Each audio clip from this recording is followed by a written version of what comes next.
नमस्कार। आगे हम स्टार्ट करने जा रहे हैं गोत्र, जो हमने छोड़ दिया था वीडियो लंबे होने के कारण। तो आगे हम पढ़ते हैं, गोत्र से स्टार्ट करेंगे।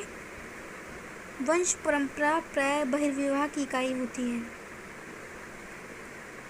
अर्थात एक ही वंश के लड़के और लड़की आपस में विवाह नहीं कर सकते। सामान्य रूप से ऐसी इकाई जिसमें विवाह नहीं किया जा सकता उसे क्लेन कहा जाता है। जो एक ही वंश के हों, लड़का या भाई या बहन कह सकते हैं, एक ही वंश के हों, वो आपस में विवाह नहीं कर सकते, इसमें और उसे क्लेन कहा जाता है। हिंदू समुदायों के बीच इस इकाई को गोत्र के रूप में जाना जाता है।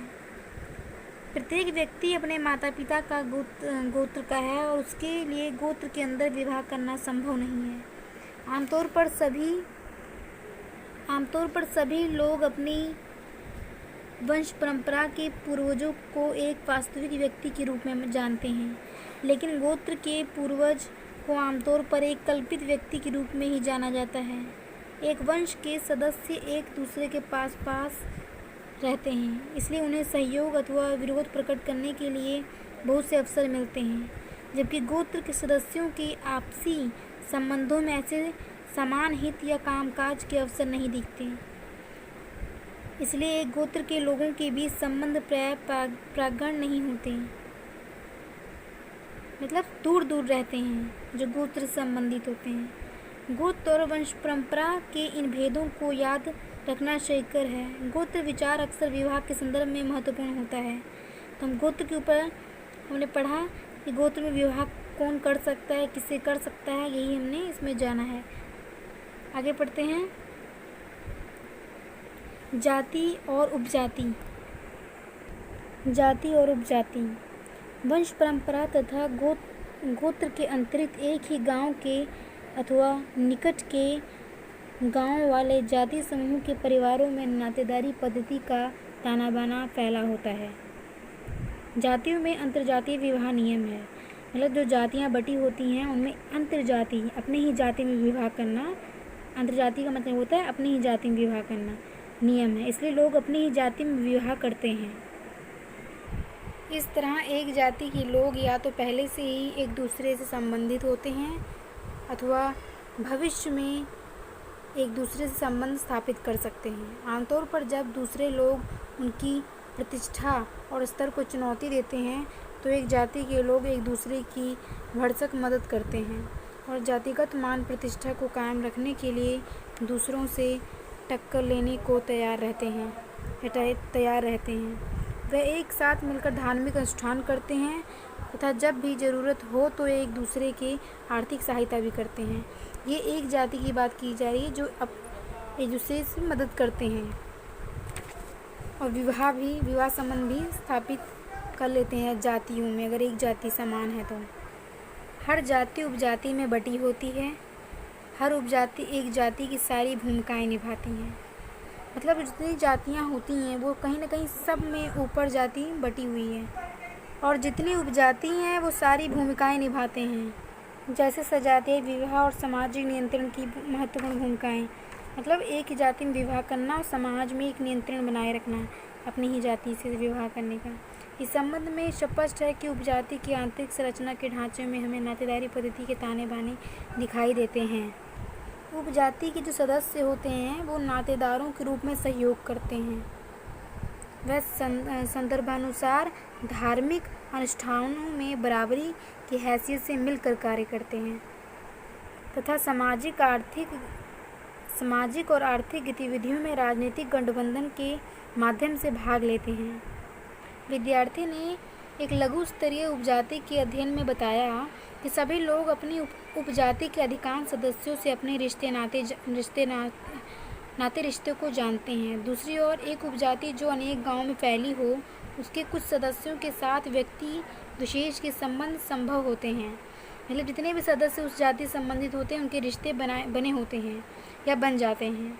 क्लास ने बंगाल में विवाह नियमों के संबंध में अपने अध्ययन में बताया कि जिनसे नाता रिश्ता मालूम हो, उपजाति के ऐसे सदस्यों को प्रभावक जाति के रूप में देखा जा सकता है, अर्थात ये उपजाति के वह लोग हैं जिनके वास्तविक सहयोग या संघर्ष के संबंध होते हैं, मतलब इनमें संघर्ष भी होता है एक जाति दूसरी जाति में, और इनमें वास्तविक सहयोग भी होता है। कभी कोई ज़रूरत पड़ती है तो सारे इकट्ठे हो जाते हैं एक ही जाति के लोगों में। और जो उपजातिगत होते हैं, उपजातिगत नातेदारी में हमें उन व्यक्तियों को भी सम्मिलित करना चाहिए जो विवाह माध्यम से संबंधी बने हैं, मतलब जो विवाह से जुड़े हुए हैं। सामान्य व्यक्ति के उसकी माँ की तरफ के नातेदार मातक नातेदार कहलाते हैं, माता की तरफ से नातेदार कहलाते हैं। और जो नातेदार पत्नी के माध्यम से बनते हैं उनको विवाह संबंध से उपजे ससुराल वाले रिश्तेदारी कहा जाता है। ये दोनों प्रकार के रिश्तेदार अपने परिवार, वंश परंपरा या गोत्र के नहीं होते। उनसे ये अपेक्षा की जाती है कि वे आवश्यकता अनुसार आवश्यकता पड़ने पर सहायता और समर्थन करें, और जब भी उनके सामने ऐसा करने का अवसर होता है तो वे करते भी हैं। और एक और तो कोई भी व्यक्ति एक वंश परंपरा, एक गोत्र अथवा एक उपजाति का सदस्य होता है, तो दूसरी ओर ऊपर बताए गए अनेक संबंधी भी होते हैं जो उसके अपने वंश गोत्र के नहीं होते। कल्पित नातेदार। हम चलते चलते ये भी बता दें कि गाँवों में कल्पित नातेदारी को भी मान्यता दी जाती है। प्राय जो लोग वंशक्रम या विवाह के द्वारा संबंध नहीं भी होते हैं उनकी एक दूसरे से संकल्पित नातेदारी स्थापित हो जाती है। इस तरह के प्रमाण अनेक आदिवासी समुदायों और गाँव के समाजशास्त्रियों अध्ययनों में देखने को मिलते हैं। इस संबंध में आप यदि चाहें तो ये लेखक हैं, यहाँ पे इन्होंने लेखक के नाम बता रखे हैं, उनके वो अध्ययनों को पढ़ सकते हैं, यही कहा गया है इसमें। एक ही गांव के निवासी होते हुए भी लोग आप नातेदारी नहीं होते। वे व्यक्तिगत रूप से आपस में भाइयों की तरह व्यवहार करते हैं। मतलब वह जो लोग जो गांव में एक साथ रहते हैं वो नातेदारी तो नहीं होते, विवाह संबंध तो नहीं स्थापित करते, पर भाइयों की तरह ही रहते हैं और सहयोग देते हैं। महापात्र ने अपने अध्ययन में बताया कि कल्पित नातेदारी एक ऐसा साधन है जिसके द्वारा ऐसे नातेदार भी पा लिए जाते हैं जो साधारण परिस्थिति में नहीं पाए जाते। उदाहरण के लिए उत्तर भारत में जहां गांव से बाहर विवाह करने की आम प्रथा है, ये देखने में नहीं आता कि उसी इलाके में वधू का भाई भी रहता हो। ऐसी स्थिति में यदि वह भाई की चाहना करे तो उस व्यक्ति उस कल्पित नातेदारी के माध्यम से ही किसी को भाई बनाना पड़ेगा। शहरों में आपने प्राय रोज ही देखा होगा कि छोटे बच्चे अपने से बड़े व्यक्ति को अंकल और बड़ी महिला को आंटी कहकर पुकारते हैं। इस बात से स्पष्ट होता है कि दोनों व्यवहार में उन लोगों से भी नातेदारी आसान से जोड़ ली जाती है जो हमारे लिए बिल्कुल ही अनजान होते हैं।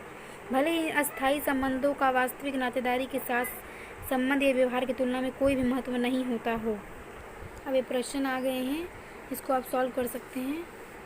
आगे हम पढ़ते हैं नातेदारी संबंधी शब्दावली। इसका अर्थ है शब्द से ही अनुमान लगाया जा सके कि वो हमारे क्या लगते हैं, जैसे ममेरा, फुफेरा, चचेरा, कोई भी, तो शब्द से ही पता चल जाए, शब्दावली से ही।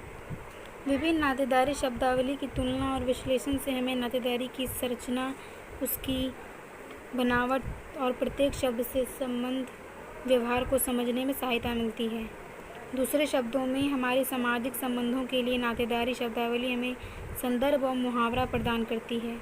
इस अर्थ में नातेदारी शब्दावली केवल जैविकीय और सामाजिक संबंधों के बारे में नहीं बताती, बल्कि वह सामाजिक जीवन के संपूर्ण दर्शन को देखने में हमारी मदद करती है। किसी भी समाज के मूल्यों, व्यवहार और भाषा के गहन अध्ययन के बाद ही उसके नातेदारी शब्दावली के महत्व को पूरी तरह से समझा जा सकता है। कई बार एक ही नातेदारी शब्द का विभिन्न संदर्भ में प्रयोग करने से भिन्न अर्थ निकलता है। यही कारण है कि नातेदारी शब्दावली का अध्ययन भाषा और संस्कृति के अध्ययन के साथ अत्यंत घनिष्ठ रूप से जुड़ा हुआ है। मतलब एक ही शब्द का अनेक जगह पे अलग अलग अर्थ निकलता है, इसमें यही बात की गई है। आइए देखें कैसे ये बात उत्तर भारत के भाषाई क्षेत्रों में नातेदारी शब्दावली के अध्ययन में खरी उतरती है। ये समझने के लिए हमने 3 बिंदुओं को लिया है: उत्तर भारतीय नातेदारी शब्दावली का वर्णनात्मक स्वरूप, सामाजिक व्यवहार और सामाजिक व्यवहार दर्शाने वाले नातेदारी रिश्तेदारी शब्दावली। उत्तर भारतीय नातेदारी शब्दावली का वर्णनात्मक स्वरूप। नातेदारी शब्दावली नातेदारी के संबंधों की भाषाई अभिव्यक्ति है। मतलब नातेदार को समझने के लिए क्या हम उनका नाम ले सकते हैं, उनके पुकारते हैं, यही कह सकते हैं कि उनका भाषा के आधार पर बता दें कि हमारे क्या लगते हैं। उत्तर भारत में पाई जाने वाली नातेदार शब्दावली के वर्णनात्मक पद्धति कहा जाता है। उत्तर भारत में जो शब्दावली का प्रयोग होता है उसको वर्णनात्मक पद्धति कहा जाता है, क्योंकि यह नातेदारी शब्दावली वक्ता की दृष्टि संबंधों को सीधा सीधा वर्णन करती है। मतलब ये घुमा फिरा के नहीं बात करता, ये सीधा सीधा ही बता देता है कि वो हमारे रिश्ते में या हमारे क्या लगते हैं। इस शब्दावली के द्वारा हम बहुत दूरी के नातेदारी संबंधों तक का भी संक्षेप में ठीक ठीक वर्णन किया जा सकता है। अंग्रेजी शब्दावली के अंकल, आंटी और कज़न जैसे शब्दों से ये स्पष्ट नहीं होता कि शब्द विशेष माँ की तरफ या पिता की तरफ से संबंध को बता रहा है। मतलब ये नहीं पता चलता कि वो माँ की तरफ से है या पिता की तरफ से, कज़न कह दो, आंटी कह दो। जबकि उत्तर भारत की नातेदारी शब्दावली इस मायने में बहुत ही स्पष्ट है, बहुत ही क्लियर है। उदाहरण के लिए जब चचेरा भाई कहा जाता है तो इसे आसानी से अनुबोधित या समझ लिया जाता है कि ये पिता के छोटे भाई का पुत्र है, मतलब चाचा है, और उसका वक्ता के साथ भाई का संबंध है। इसी तरह से मेरा भाई का अर्थ है कि वह माँ के भाई का पुत्र है, मतलब मामा कह सकते हैं। तो इसमें हमने यही पढ़ा कि रिश्तों शब्दावली से ही कैसे पहचान लिया जाता है कि हमारे रिश्ते नाते चचेरे मौसेरे शब्द अच्छे से बता देते हैं उत्तर नातेदारी में। एल धूमू के अनुसार उत्तर भारतीय नातेदारी शब्दावली में अगर मैं कहा जाए तो समझ लो कि वो शुरू से ही मतलब सहोदर भाई बहन वाली पीढ़ी के संबंध को स्पष्ट करते हैं। विवाह संबंध दूसरा पॉइंट है, विवाह संबंध दिखाते हैं तथा अगली व पिछली पीढ़ियों के वंशगत संबंध बताते हैं। इसके बाद दूसरे क्रम के संबंध है जो प्राथमिक संबंधों को मिलाकर बनाए गए हैं, अर्थात इसमें वंश प्लस वंश है, वंश प्लस सहोदर है, मतलब वंश से है और भाई सहोदर भाई का संबंध हो, और सहोदर से ही इसमें पूरा मतलब बता रखा है कि किस प्रकार भाई के संबंध हो सकते हैं, भाई और विवाह के द्वारा जुड़े संबंध हो सकते हैं। तो ये सारे इसमें बताए गए हैं। तो आगे मेन पॉइंट पढ़ते हैं। शब्दावली की दृष्टि से उत्तर भारत में चचेरे और मुमेरे फुफेरे भाइयों के बीच स्पष्ट है। फुफेरे मतलब होता है बुआ के, मुमेरे होता है भाई मामा के, और चचेरे होता है चाचा जिसे कहते हैं। भाइयों के बीच स्पष्ट है। भाई के बच्चे भतीजे भतीजियाँ कहलाते हैं, भाई के बच्चे भतीजे भतीजियाँ कहलाते हैं, और बहन के बच्चे भांजे और भांजियाँ कहलाते हैं। इन दो श्रेणियों के अंतर से भी कभी कोई संदेह की गुंजाइश नहीं होती। समांतर नातेदार वंश परंपरा के सदस्य होते हैं और वे प्राय एक ही गांव में भी रहते हैं। इसके विपरीत बहन की संतान या भांजे भांजियाँ सदा ही दूसरे परंपरा समूह के सदस्य होते हैं। मतलब जो बहन के बच्चे होते हैं वो दूसरे परंपरा के सदस्य होते हैं, और जो भाई के होते हैं वो एक ही होते हैं। वे प्राय रहते भी एक दूसरे गांव जो शहर में है। जो बहन के बच्चे होते हैं वो दूसरे गांव में रहते हैं, क्योंकि बहन का विवाह दूसरे गांव में होता है तो वो दूसरे परंपरा से संबंधित होते हैं। उत्तर भारतीय नातेदारी शब्दावली का भाई की संतान और बहन की संतान में भेद दक्षिण भारत की नातेदारी पद्धति के संदर्भ में बहुत महत्वपूर्ण है। दक्षिण भारत में ये आपको इसमें भेद मिलेगा, भाई की संतान में और बहन की संतान में, क्योंकि विवाह हो जाता है दक्षिण तरफ में। यही बात की जाएगी अगले पाठ में। दूसरा पॉइंट, सामाजिक व्यवहार। उत्तर भारत की भाषाओं में नातेदारी शब्दावली की सूची दी गई है। उन्होंने भारत के विभिन्न भागों में प्रयुक्त नातेदारी शब्दावली का विशेष अध्ययन किया है। वे अन्य शोध कार्यों के विवरण का उपयोग उन प्रभावों को समझने के लिए करती हैं जिनके कारण वे शब्द बने हैं।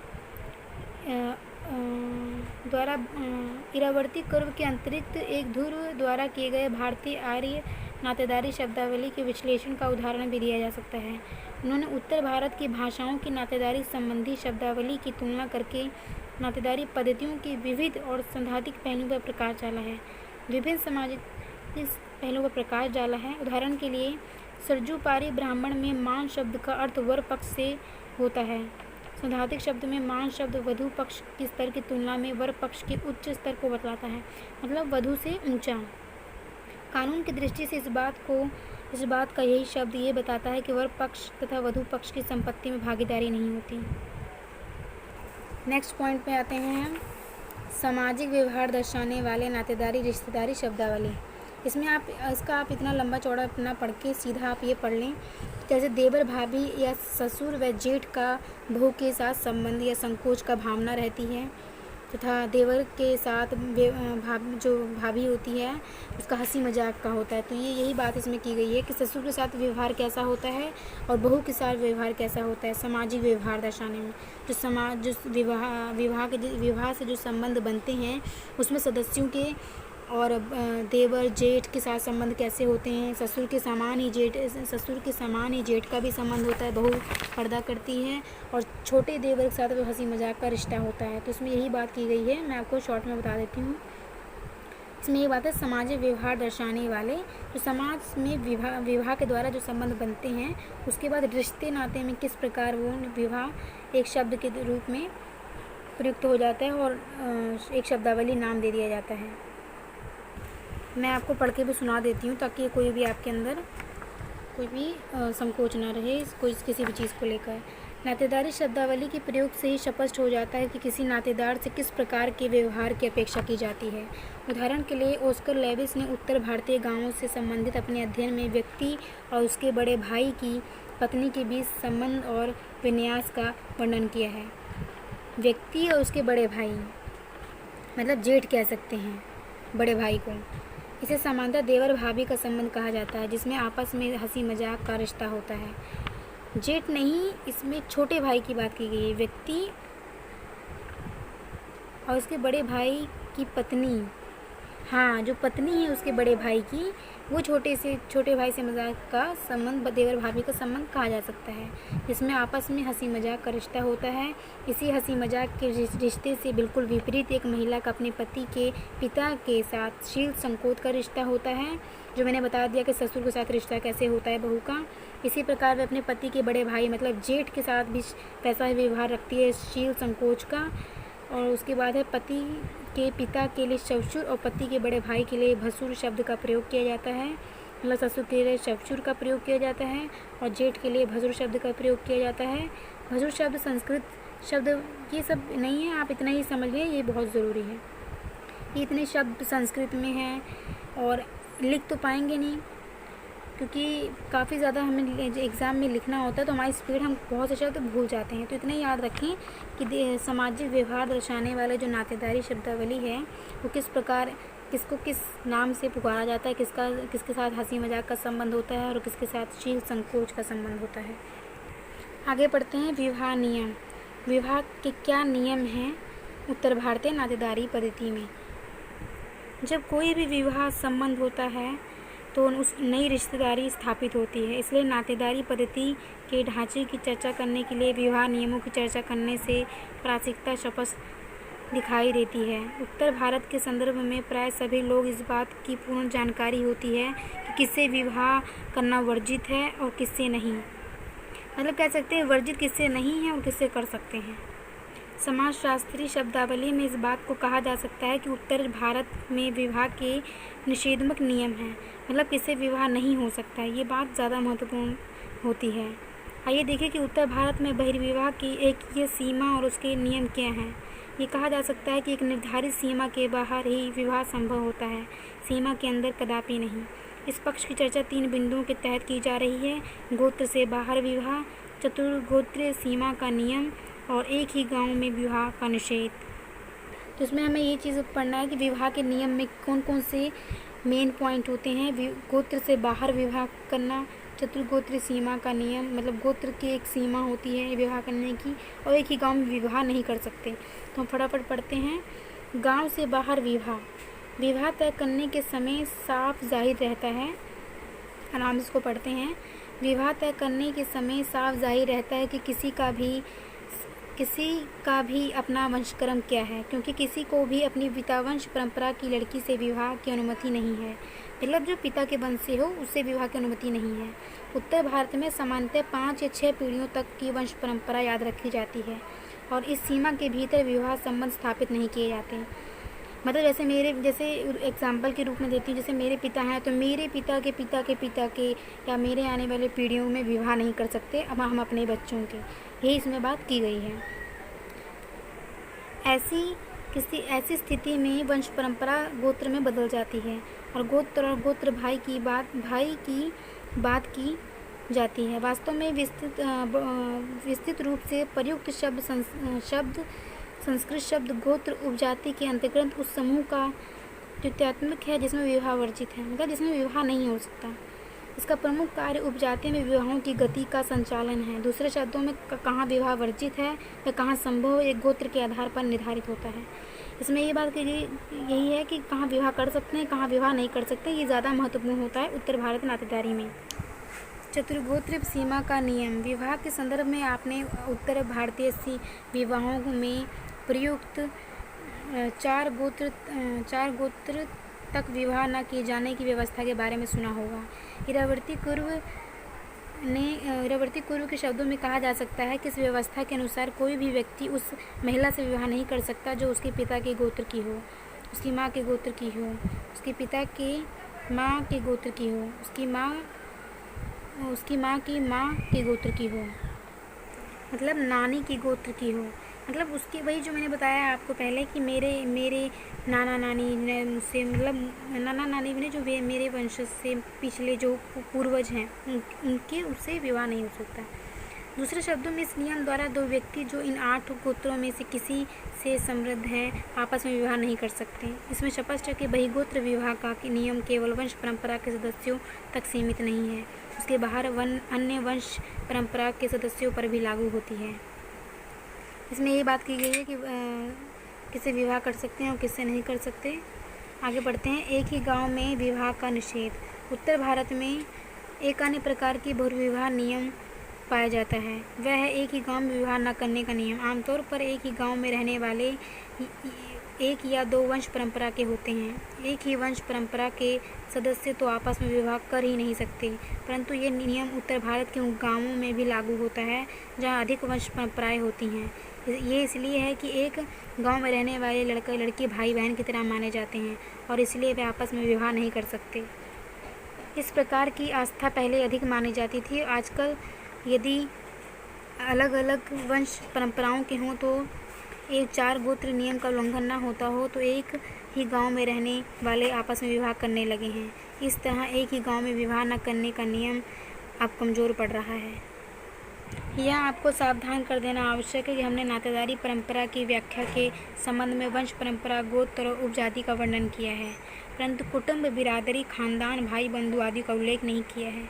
इसमें ये बात याद रखने वाली है कि कुटुंब, बिरादरी कि हम इस बिरादरी के हैं, इस खानदान के हैं, भाई बंधु का उल्लेख नहीं किया गया। इसमें नातेदारी परंपरा की व्याख्या, वंश परंपरा, गोत्र और उपजाति का वर्णन किया है, जो हमने अभी तक पढ़ा। आगे बढ़ते हैं। स्थानीय भाषाओं में इन सामान्य शब्दों का बोलचाल की शैली में भिन्न भिन्न अर्थ होता है।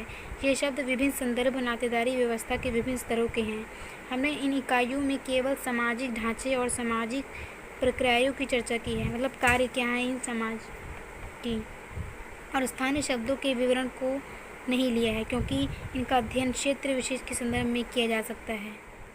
तो लाइट जा चुकी है, हम अगला पार्ट हम नेक्स्ट वीडियो में करेंगे क्योंकि अंधेरा हो रखा है। मेरे फ़ोन पर टॉर्च लाया हुआ है, तो अगली वीडियो हम छोटा वीडियो होगा क्योंकि लेसन ख़त्म हो चुका है। आप तो नेक्स्ट वीडियो में पढ़ते हैं। Thank you.